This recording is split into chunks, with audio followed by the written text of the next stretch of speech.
Hello and welcome everyone. My name is Manish and I welcome you all to my YouTube channel. So कल रात हमारे देश के प्रधानमंत्री श्री नरेंद्र मोदी जी जो है 35 मिनट का स्पीच देते हैं और उन्होंने जो है स्टिमुलस पैकेज का अनाउंसमेंट करा है।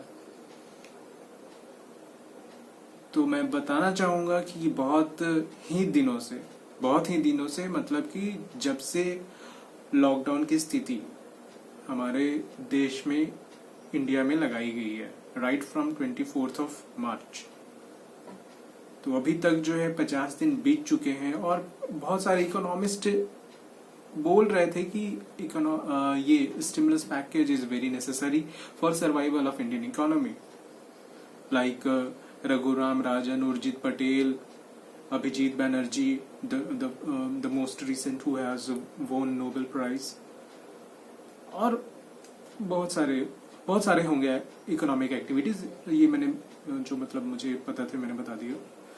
लेकिन कभी कभी हमारे रिपोर्टर्स जो है, न्यूज रिपोर्टर्स, वो भी पूछते हैं, सवाल करते हैं अपने मिनिस्ट्री से। तो हमारे जो चीफ इकोनॉमिक एडवाइजर है कृष्णमूर्ति वेंकटेश सुब्रमण्यम, उन्होंने सीधा मना कर दिया कि यार ऐसी तो कोई बात नहीं है, there are no free lunches. So these statements create chaos among business class people.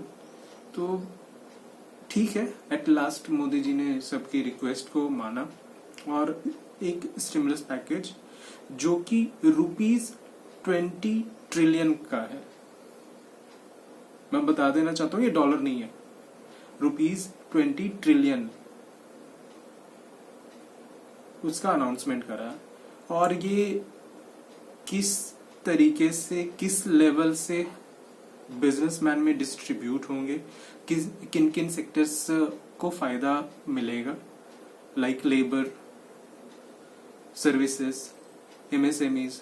तो इसका एक डिटेल्ड वर्जन जो है फाइनेंस मिनिस्टर जो कि निर्मला सीतारमण है वो अनाउंस करेंगी आज। अगर वो आज कर दिए तो मैं एक सेपरेट सेशन कल के स्पीच का और आज निर्मला सीतारमण का प्रेस ब्रीफिंग का, दोनों को मिला करके जो भी उसका जिस्ट होगा मैं वो लाने की कोशिश करूंगा। और 2-3 टॉपिक और भी हैं, जैसे कि आज के डेट में आप जान रहे हैं एक ग्लोबल ऑर्डर का शिफ्ट होने वाला है और ये शिफ्ट बहुत ही हिस्टोरिक रहती है, just like world war 1, world war 2 and this कोविड-19। तो जब हम इस पेंडेमिक से बाहर आएंगे तो उसके बाद का जो वर्ल्ड ऑर्डर होगा वो जाहिर सी बात है वो डिफरेंट होने वाला है। तो ये भी एक सीरीज है जो कि मतलब मैं चाह रहा हूँ कि इस पे भी एक मतलब सेपरेट लेक्चर हो।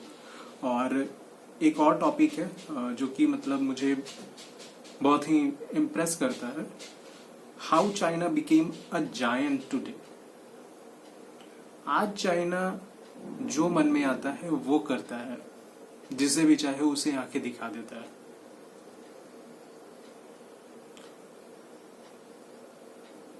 इंडिया में पैसे दे रहा है किसने? न्यूज पेपर वालों को, for their what you can say advertisements, और इंडिया वाले छाप रहे हैं। How, what's an irony. तो ठीक है, कोई दिक्कत नहीं है, ये सब होती रहती है। तो how China became a giant बनने से मेरा मतलब है आखिर क्या ऐसी अचीवमेंट्स उन्होंने करा है। एक टाइम में 1949 में माओ कमिंग टू पावर, 1949 में वो आए, तो उस वक्त जो चाइना की कंडीशन थी और इंडिया की कंडीशन थी तो both what you can say parallel है। लेकिन ये 70 से 75 सालों में 3 से 4 गुना जो है वो बढ़ चुका है। आज के डेट में जो इंडिया की इकोनॉमी है $3 ट्रिलियन की है और चाइना की जो है अप्रोक्सीमेटली $14.5 ट्रिलियन की है। तो ऐसा क्या उन्होंने करा है, कौन कौन सी लीडरशिप है। लीडरशिप में मैं पर्सनालिटी बेस्ड करूंगा, माओ जेडोंग का करूंगा, डेन जाओपिंग का करूंगा। डेन जाओपिंग क्योंकि वो जो है मॉडर्न आर्किटेक्ट ऑफ चाइना है। By profession he was an engineer, लेकिन विजनरी थे। आज के डेट में जो भी चाइना है उन्हीं का दिया हुआ है। बहुत सारे उनके फैक्ट्री है। उन्होंने कहा था कि हर 10 साल के बाद जो है प्रेसिडेंट चेंज होना चाहिए। फिर डेन जाओपिंग के बाद आते हैं आपके जियान जेमिंग। जियान जेमिंग के बाद who जिनताओ and now the most recent Xi Jinping, the president for ever. तो ये सारी चीजें जो है मैं चाह रहा हूं कि एक डिस्कशन हो। आप अपना जो है सुझाव बताइए और कौन से टॉपिक मतलब होने चाहिए, क्योंकि एक करंट अफेयर्स जो है यूपीएससी एस्पायरेंट के लाइफ में बहुत ही मायने रखता है। और डेली जो है हमें करंट अफेयर्स को A to Z मतलब पेपर चाहिए ही चाहिए। सो write your favorite topics in comment section. I will try to answer your queries. Thank you.